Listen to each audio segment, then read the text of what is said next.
Bannange firimu zizannyibwa naye firimu egenda otuuka ku nkomerero ng'otegedde amakulu gaayo ng'otegedde nawa gye byava ne gye byatandikira naye firimu ya Bujingo ekyatusobedde oba kigerero ki ekyabadde awo naffe tetumanyi naye ffe tukyawakinga firimu musooke muwulire ku Nambooze Honorable Nambooze sokoleke esobola okuba nga firimu eyo si eyo standi naawe naye standi yatwaliddemu omuntu simanyi oba ati Bujingo twamulabye agenze ne ku seti ng'akaaba n'okaaba ku sini we bamukubidde ku sini we bamukubidde ebyo biveeko sini byonna matankani sini yavuze emmotoka n'atwala omulambo e Mulago n'amala n'akomyayo emmotoka n'agizza ku sini naye ekyo ekintu sebo tekisoboka waataayo Bujingo ekyo ekintu tekisoboka naawe banaye endiga za Kanani balina otunnyonnyola ku kino tekisoboka kavidiyo kaliwo tulabe banaye twagala pasta muwulire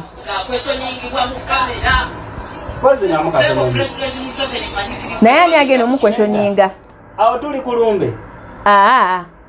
tuli kulumbe Honorable Nambooze ng'ayogera Nambooze bambi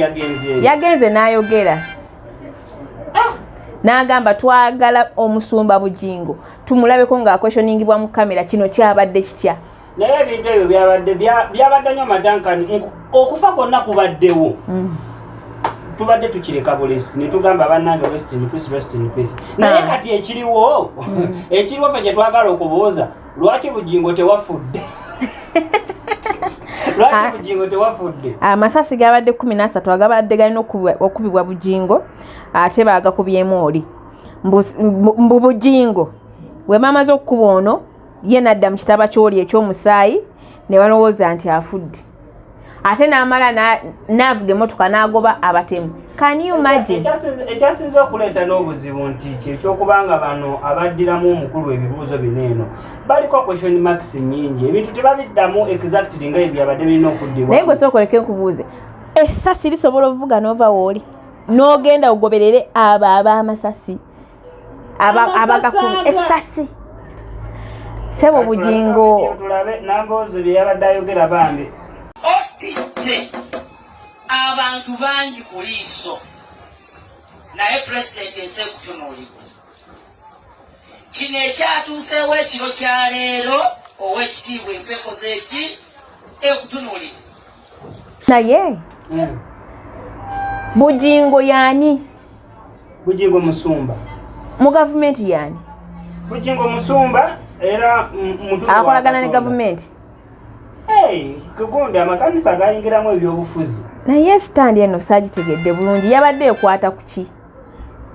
simanyi abo fenafena tewali amanyi ani ali emabiga waakyo rest in peace Richard lwakuba agendedde mu bintu tutamanyi musajja wattu tetumanyi kiki kyabadde amasasi agakubiddwa omulambo tetwagulabyeko ku siini ne tulekeraawo katugende ate ewaakaye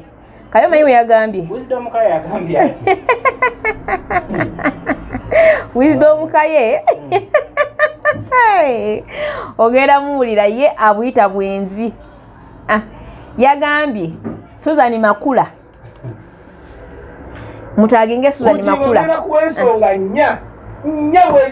bwenzi ezakufiiriddeko okuzannya eyo sitani ekisooka bannayuganda mumpulirize Bujingo ku bwenzi bwo oteekeddwa okuba nga oyo driver abadde akuvuga ng'amanye ebyama bingi nnyo either ng'amanye kati omukazi gw'olina taginga Susan Makula ng'agenda naye Bujingo naye tosobola beera musajja n'okulamu ezo endiga zonna n'obeera n'omukyalo omu bagambye musumba asooka abasumba abamu balina bangi nnyo abenda Kaye alinawo wana ensonga Kaye alinawo ensonga alinawo ekyasizza Richard nti bwenzi kyekiringanga senga wonaabeera n'omuntu nga mulinyo naye close nekimu mukikola naye mwenna kyekitegera like kati senga nga buli kimu ekikola nange nga buli kimu kimanyi nga buli kimu ekimanyi okuva emabega yonna nti anyway Kaye wowuliriza ebintu bye point ye omuntu ayinza okugitegeera y'omuntu omutegeevu ddala nti omuntu oyo abadde close ne musumba nti amanyi buli kimu abadde amanyi buli kimu oba bafunyemu obutakkaanya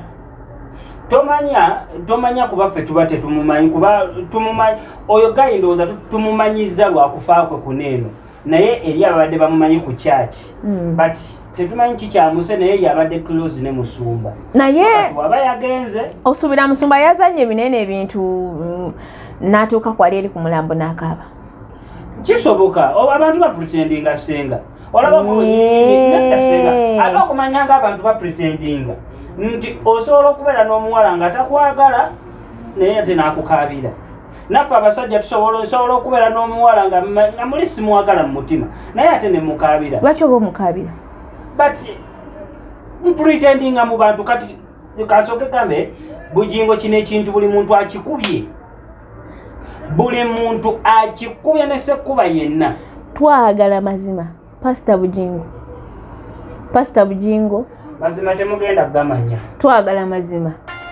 President Museveni tuyambe oba gwe okwata kamera obuuze Bujingo kyavudde kuki kyatandikidde wa mwabadde muvaawa ne wamunamubuuza mugenda kufuna ki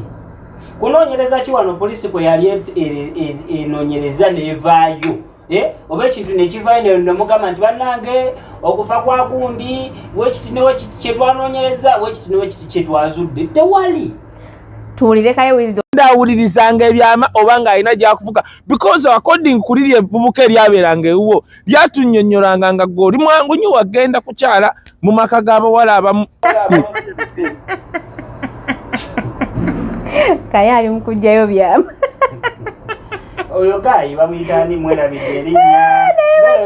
gayi oyo yayogera nnyo ebyama by'abasumba yayogera nnyo ebyama by'omusumba oyo so kati ali Bungereza kati ani olwo gayi awo bamuyitani mwerabidde erinnya gayi oyo yali bizonto be bamukyazanga gayi oyo yali munene tujja munoonyako so libbiini eryo ne litunnyonnyola Bujingo drive oyo bane mumpulirize bulungi taginga Susan Makula Bujingo oyo waba akomyeyo waka mutuuleeko ku matama agakubulira ekyabaddewo nga tannakiwulyansi ngenda baweesonganya Bujingo ateekeddwa okuba nga alina omukazi gw'ayendako ku Makula nga drive oyo alina ekyama bye yalinga awulira ng'oba either yakuvugayo ng'agenda byasa mbabuulya kati tuli mu investigative journalism everything counts kati tubala nzijja ku kya driver kyendiko mbannyonnyole ne kati tumale tudde mu Masasi tosobola kuŋŋamba banaye mumpulirize ti Frank Gashumba n'obuyaye bwe ye yasoose okutugamba nti Bujingo akubiddwa Amasasi ali mu ICU international intensive care unit omanyi kakati ICC yatukwata ku bwongo sawa yonna waliwo batwala mu ICC naye twogereka noŋŋamba bwakedde ku makyanga batugamba ali mu ki mu ICU wayiseewo ate gundi ntono nnyo nga Bujingo alabika mu kamera ate ne batufulumiza ekifaananyi ng'alinako kanula ku mukono ate omukozi wa yennyini wa Salt Media n'avaayo n'agamba mbu essasi babadde bagenda limukuba ku mutima naye lyamuyise ku mugongo ne limuyuza omugongo ate tulabye ka vidiyo akayitingana nti we baakubye amasasi mu mugongo buli ajja omubuuzaako waakwata tewamuluma ebintu bya Bujingo bineeno bibuzaabuza eno firimu baaba kyonna ekiri emabega wa firimu eno kijja kulabika gayi kyoba olina okumanya nti ye kati bagenda muziika bamuziise dda kyawedde ekiriwo Bujingo essaawa zino eno akantu kano yakabaze bubi olaba mulwana bulwanyi kasokaga olaba mulwana bulwanyi n'obulwa amaanyi agayimuko enkeera waalwo naye kati Bujingo omuntu gwe bakubye amasasi obaamu n'ekiwugwe muli eri okutya obaamu okutya naye Pastor Bujingo awo Bujingo yandizannya akantu ako amaanyi ga Yesu galabika gonna gali mu ye namba nga situnudde ku muntu amaanyi ga Yesu gonna aga Katonda gali mu Bujingo tana ngeri yajja agenda kweka era Bujingo alina spirit ey'amaanyi olaba bakuba essasi n'oyimukirawo n'ogenda mu kamera what are you saying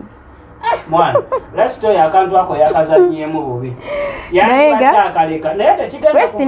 tekigenda kuva ku Pastor Bujingo nti omuntu yafiira mu motoka ye. Rest in peace bambi. N'omuvuga ate n'omwetwalira mu ddwaliro. Akantu yabadde akabaze bubi. Oyo gayi wateka okuba nga waliwo ekyabadde oba kye yabadde amanyi ekyamutisizza. Rest in peace Richard. Mukulu Richard. Mukama Katonda akuwummuza emirembe. Tusaasiddeko ne famire y'omukwano omukyala abaana paini y'amaanyi nnyo but tetumanyi kiri mabega w'ekyo gwe amanyi munnange ne munno kati Pastor Bujingo ye muntu w'okutunyonyola ekintu ekituufu naye kyemmanyi kyatasobola sekyo gomanyi mukutya naye twagala justice eri famire ya Richard twagala justice tujja kugifuna bana bwe tunaddamu senga mabirizi ku products waali okubatuusako eddagala erikujjanjaba gwe n'omwami n'omukyala ali eyo era we tubadde tujja kuba tuleetanga ensonga eziyitingana ku social media mpola mpola we tuti nga tuziyisaayisaamu amaaso kyekimu tunaddamu rest in peace Richard Bambi yaman